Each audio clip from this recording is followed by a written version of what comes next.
G100 is a confederation of academics, political scientists, grassroots, mass mobilizers, and people of thought within the political cycles of this country.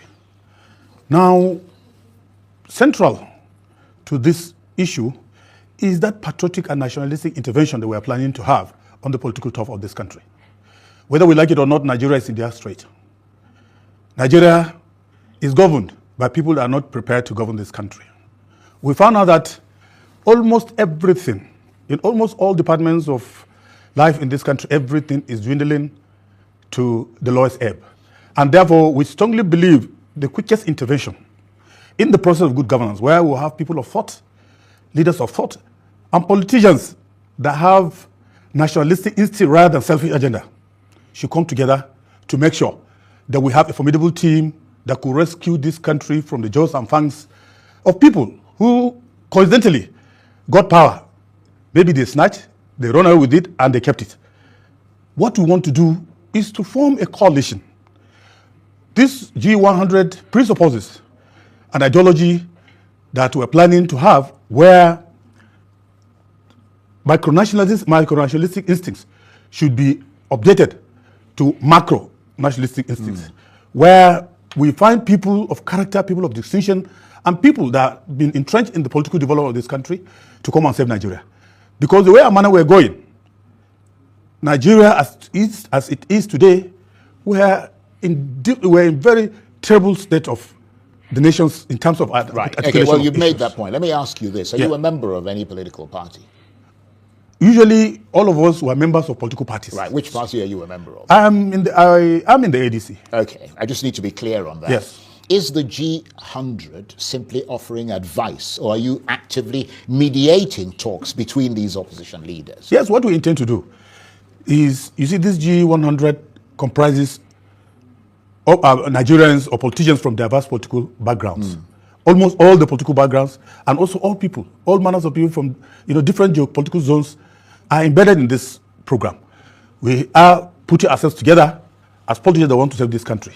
We believe that as democratic opposition, we cannot go individually to achieve the minimum or the maximum success towards this endeavor. That is why we've decided to start consultations.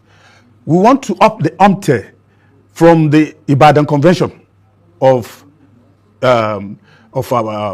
Democrats who are in the opposition to where it should be at the moment. In the next 1 week or two, we intend to form a national council of democratic opposition, where we try to assemble all the traditional institutions. We assemble leaders of thought, academics, grassroots politicians, and people that matter within the polity of Nigeria, so as to see how we could be able to serve this country.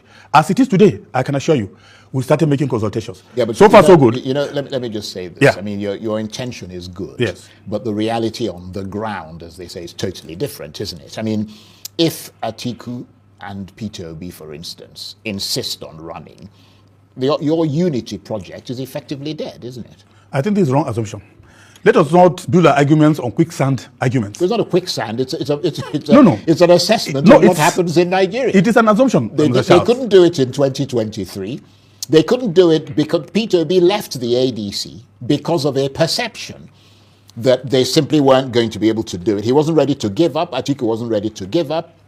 All the other people are not ready to give up. So what would be the objective criteria that you would use to convince one person to step down for another? I mean, is it electability? Is it opinion polls? Is it party structures? Is it zoning? What would be the basis? As it is today, I can tell you, with the array of leaders of thought, especially the academics, we have professors, we have doctors, we have people of thought that are grassroots. We have a lot of criteria to look at. That is why we're converging the National Council of the opposition. In that, we'll be able to remove the chaff from the ground, from the grains, by way of coming up with solid documents that could be able scientifically, because already we put people on the ground, trying to give us a very acceptable methodology based on political and scientific thinking. Yeah, but I mean, when you say political, the only way that you can convince a lot of people is by saying that this person is more popular than you, based on scientific data. Yeah. And people have been known to dispute those those facts? Because, I mean, you're not going to go to every single Nigerian. You're going to take a representative sample. Samples, yes. And then extrapolate from Yes. that. And the person Yes. is going to question your Yes. samples. Yes. I mean, it's as simple as that. You see, going back to 2023, Mr. Charles, it will be a greatest travesty of justice for this country, for our political leaders, to think they can go their separate ways and then win election under the Tinubu administration. True. Whether we like it or not. Yeah. This government has the apparatus of coercion. It has abundance of monies that have been borrowed from wherever it is, to contend with. They have governors that are trying to bring up the state police and what have you to trample on the rights of Nigerians. And I can tell you that the opposition, if we succeed, and by the grace of God we will succeed, we are thinking of how we'll be able to serve this country. Right. Because the country is drifting. We've seen Well, how... that's not the issue. Yes. I mean, the issue is not whether the country is drifting. Yes. The issue is not whether, some people believe that there ought to be change, whereas others believe that there should be continuity. Yes. The issue is defeating the APC enough to unite the opposition? That's the fundamental question. And will they be prepared to put their personal egos aside and their personal ambitions for that singular reason? That's the question, isn't it? You see, if you look at the topography of Nigeria, vis-a-vis the political class that we have, we're under no illusion, Mr. Charles, to know that Nigeria is confronted with myriad of political problems, social, economic, and what you have you. keep talking about the problem. Yes, no. That's not really the issue. I'm trying to arrive at a point, Right. if you excuse me. Okay.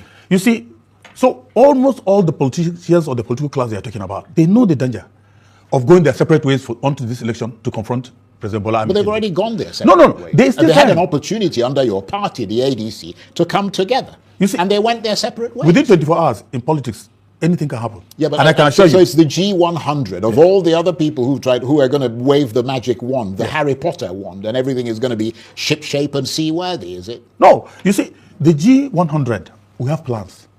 And I can tell you, our plans is based on survey, based on scientific approach to political issues of this country. Well, and let's look at those issues. Yes. You have announced, you said it here, a National Council of Opposition Leaders. Yes. What concrete outcome should Nigerians expect from that meeting? Is it a timetable, a framework, or simply another communique that's going to come out of you? Thank you very much.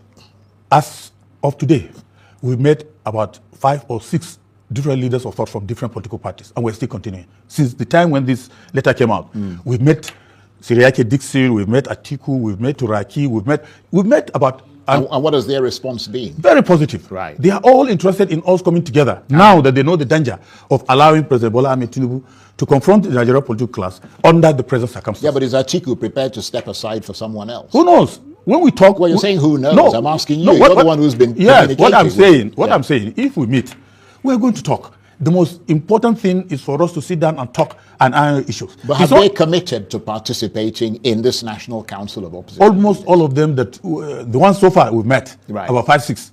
Tomorrow we're meeting the SDP national leadership, and we're meeting others. Have you met Peter Obi? Have you met Donald Duke? Have you met... We are in the process. We've just started about 2-3 days ago. Right. And therefore, we have been able to talk to them. And the messages we'll be able to get is very positive. It gives us that anxiety, that enthusiasm of trying to form this group with a viewpoint of trying to talk on Nigeria's problems. But you know also the need for them to come together. Yeah. By the time we finish talking, I can tell you, any one of them might have the capacity to withdraw for another. But at this stage, they're happy to talk.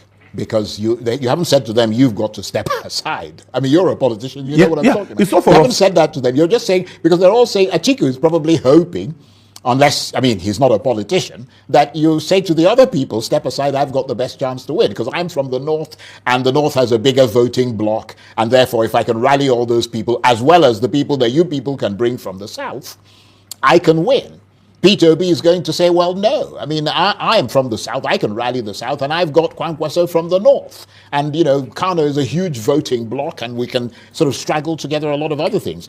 If the consensus candidate turns out not to be Atiku or not to be Peter Obi or whoever else, do you honestly believe that their supporters, in other words, that Atiku's supporters will fall in line with the other person, whoever comes in? People who were hoping to benefit from Atiku becoming president or Peter Obi becoming president, do you think they're going to just say, okay, right, we're going to pack our bags and move into whoever it is you've chosen as your consensus candidate? I want to believe that some of these political permutations you're bringing around are devoid of research and documentation when it comes to real grassroots politics. I'm dealing with reality. No, mate. You Sorry. see, Mr. Charles, Yeah. in politics, nothing will surprise you. In 24 hours, anything can change. Well, I can tell you. Oh my, this wonder shall never end. Yes, so all these people, they don't even under coalition again. This one, the name of G1 coalition. I mean, an organization. You understand? Nah. They don't urge all the opposition party, you know, to come together. You understand? To form one accord so that they can defeat it. I just got a laugh. This thing want to take. This thing want. Well, for me, now good to you understand. From one side, and I good thing because I think how they get the same ambition. You understand? This thing go fit work, but the people who did here, or more everybody they fight for their own personal interest. You understand? Everybody they fight for their own personal interest. You understand me? As in. That's what they see from due to that's what they see from coalition. As in when article and Peter B and the rest of them when they did ADC, they see from a coalition. What did happen? FTC dissolve. You understand? FTC dissolve because they are not united. You understand? They are not united. For all this to work, me article step aside. Me article step aside. Without that one, all this coalition, you know go work. You know go get all.